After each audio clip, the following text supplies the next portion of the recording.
Na década de 90, uma gangue conhecida como Falange Satânica acabou com a vida de um garoto de 16 anos em uma briga covarde de 10 pessoas contra um. O caso chamou a atenção de Brasília, onde tudo ocorreu, e do Brasil, devido à brutalidade do crime. E aí, pessoas, tudo bem com vocês? Eu sou a Naka e sejam muito bem-vindos ao Horror das Minas. Se você é novo por aqui, antes de mais nada, aproveita e já se inscreve, ativa o sininho para ficar por dentro de todas as novidades, assiste o vídeo completo e no final comenta o que você tiver achado. Qualquer curtida e comentário ajuda muito aqui no canal. Então, sem mais falação, bora logo pro caso.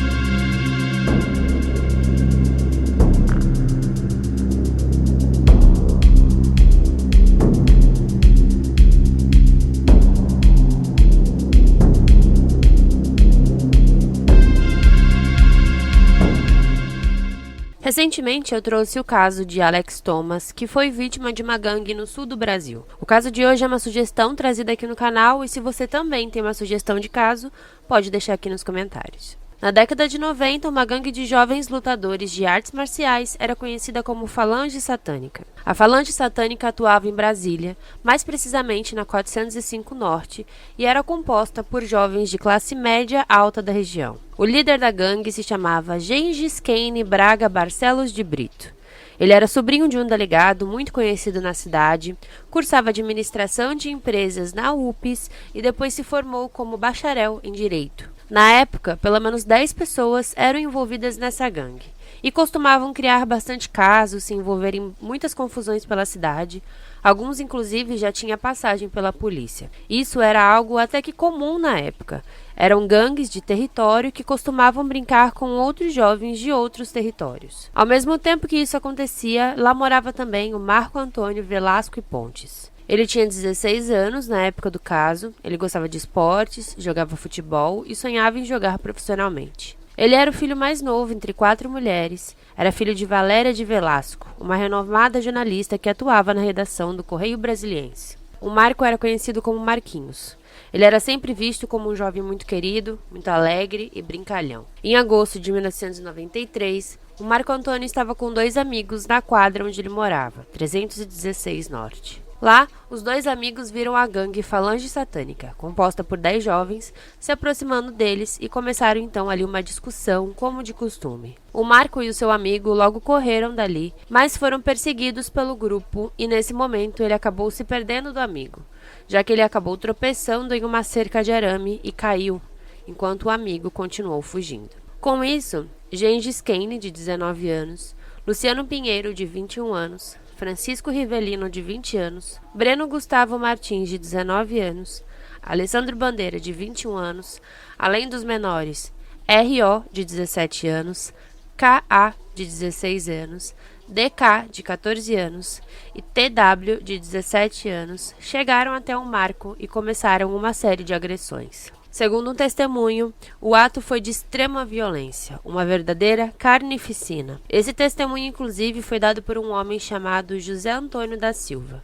Na hora em que ocorreu o crime, ele estava jogando futebol em um campo em frente ao local e viu tudo. Foi ele, inclusive, que levou Marco Antônio ao hospital. E após o caso, ele recebeu ligações anônimas de ameaças de outros integrantes da gangue, ameaças tão fortes que o fizeram se mudar para outro estado. Mesmo sendo levado na hora para o hospital, o Marco teve traumatismo craniano, um baço rompido, braços e costelas quebradas.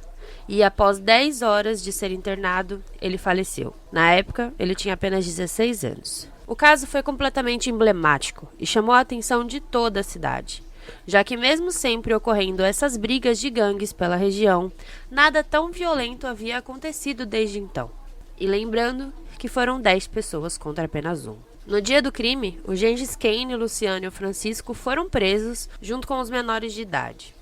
Um dos menores, inclusive, foi interrogado, foi preso e desapareceu uma semana depois. Os irmãos Cláudio e Alessandro Bandeira foram presos tempos depois e foram condenados a 16 anos de prisão após um julgamento de 25 horas.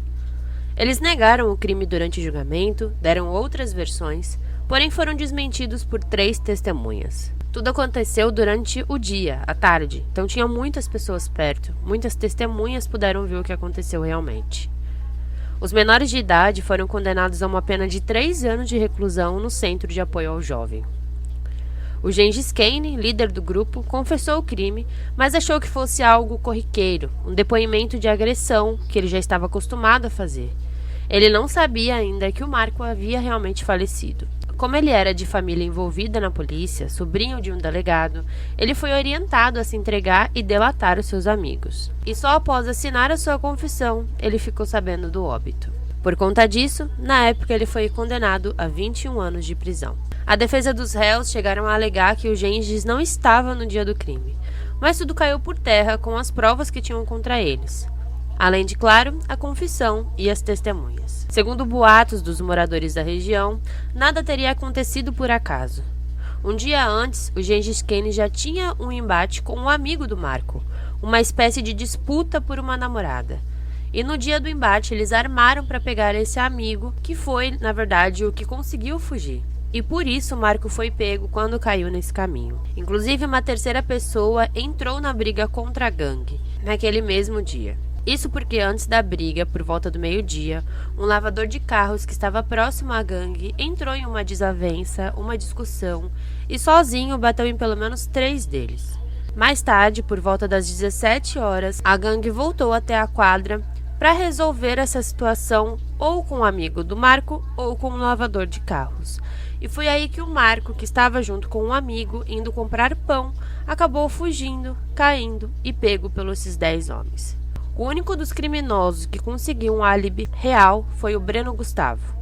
Isso porque a sua família foi atrás de provas que comprovassem que durante o crime ele estava em um supermercado com sua mãe. E tudo foi confirmado, dando então a sua absolvição.